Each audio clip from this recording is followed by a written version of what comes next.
आप सभी को नमस्कार। कैसे हैं आप लोग। आज हम आपको ऋषिकेश के बारे में संपूर्ण जानकारी देने वाले हैं। आप नए हो तो चैनल को सब्सक्राइब करें। चलो शुरू करें। हिमालय का प्रवेश द्वार ऋषिकेश, जहां पहुंचकर गंगा पर्वतमालाओं को पीछे छोड़ समतल धरातल की तरफ आगे बढ़ जाती है। ऋषिकेश का शांत वातावरण कई विख्यात आश्रमों का घर है। उत्तराखंड में समुद्र तल से 1360 फीट की ऊंचाई पर स्थित ऋषिकेश भारत के सबसे पवित्र तीर्थस्थलों में एक है। हिमालय की निचली पहाड़ियों और प्राकृतिक सुंदरता से घिरे इस धार्मिक स्थान से बहती गंगा नदी इसे अतुल्य बनाती है। ऋषिकेश को केदारनाथ, बद्रीनाथ, गंगोत्री और यमुनोत्री का प्रवेश द्वार माना जाता है। कहा जाता है कि इस स्थान पर ध्यान लगाने से मोक्ष प्राप्त होता है। हर साल यहाँ के आश्रमों के बड़ी संख्या में तीर्थयात्री ध्यान लगाने और मन की शांति के लिए आते हैं। विदेशी पर्यटक भी यहाँ आध्यात्मिक सुख की चाह में नियमित रूप से आते रहते हैं। लक्ष्मण झूला गंगा नदी के एक किनारे को दूसरे किनारे से जोड़ता यह झूला नगर की विशिष्ट की पहचान है। इसे विक्रम संवत 1996 में बनवाया गया था। कहा जाता है कि गंगा नदी को पार करने के लिए लक्ष्मण ने इस स्थान पर जूट का झूला बनवाया था। झूले के बीच में पहुंचने पर वह हिलता हुआ प्रतीत होता है।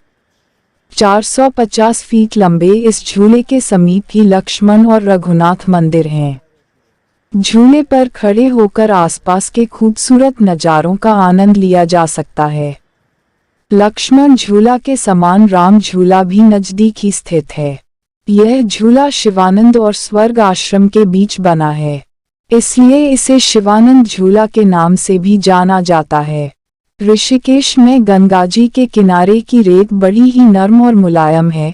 इस पर बैठने से यह माँ की गोद जैसी स्नेहमयी और ममतापूर्ण लगती है।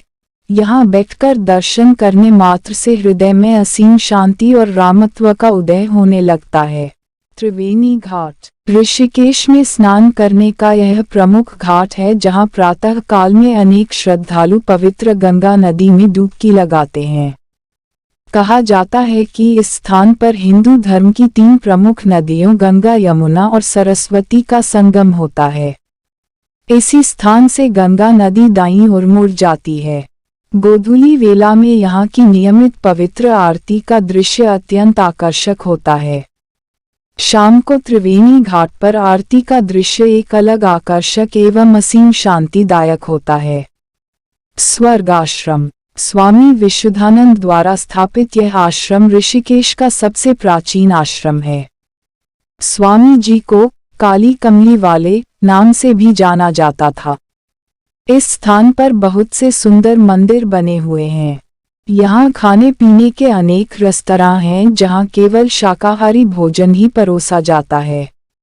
आश्रम के आसपास हस्तशिल्प के सामान की बहुत सी दुकानें हैं। नीलकंठ महादेव मंदिर लगभग 5500 फीट की ऊंचाई पर स्वर्ग आश्रम की पहाड़ी की चोटी पर नीलकंठ महादेव मंदिर स्थित है। कहा जाता है कि भगवान शिव ने इसी स्थान पर समुद्र मंथन से निकला विष ग्रहण किया गया था। विषपान के बाद विष के प्रभाव के से उनका गला नीला पड़ गया था और उन्हें नीलकंठ नाम से जाना गया था।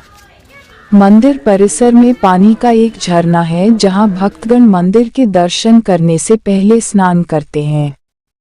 भरत मंदिर यह ऋषिकेश का सबसे प्राचीन मंदिर है, जिसे 12 शताब्दी में आदि गुरु शंकराचार्य ने बनवाया था। भगवान राम के छोटे भाई भरत को समर्पित यह मंदिर त्रिवेणी घाट के निकट ओल्ड टाउन में स्थित है। मंदिर का मूल रूप 1398 में तैमूर आक्रमण के दौरान क्षतिग्रस्त कर दिया गया था। हालांकि मंदिर की बहुत सी महत्वपूर्ण चीजों को उस हमले के बाद आज तक संरक्षित रखा गया है। मंदिर के अंदरूनी गर्भगृह में भगवान विष्णु की प्रतिमा एकल शालीग्राम पत्थर पर उकेरी गई है। आदि गुरु शंकराचार्य द्वारा रखा गया श्रीयंत्र भी यहाँ देखा जा सकता है। कैलाश निकेतन मंदिर लक्ष्मण झूले को पार करते ही कैलाश निकेतन मंदिर है। 12 खंडों में बना यह विशाल मंदिर ऋषिकेश के अन्य मंदिरों से भिन्न है। इस मंदिर में सभी देवी देवताओं की मूर्तियां स्थापित हैं। ऋषिकेश से 22 किलोमीटर की दूरी पर 3000 साल पुरानी वशिष्ठ गुफा बद्रीनाथ केदारनाथ मार्ग पर स्थित है। इस स्थान पर बहुत से साधुओं विश्राम और ध्यान लगाए देखे जा सकते हैं। कहा जाता है यह स्थान भगवान राम और बहुत से राजाओं के पुरोहित वशिष्ठ का निवास स्थल था। वशिष्ठ गुफा में साधुओं को ध्यानमग्न मुद्रा में देखा जा सकता है। गुफा के भीतर एक शिवलिंग भी स्थापित है। यह जगह पर्यटन के लिए बहुत मशहूर है। आपको ऋषिकेश के बारे में जानकर कैसी अनुभूति हुई हमें कमेंट करके बताएं। ऐसे ही अद्भुत स्थानों के बारे में जानने के लिए हमारे चैनल को सब्सक्राइब करें।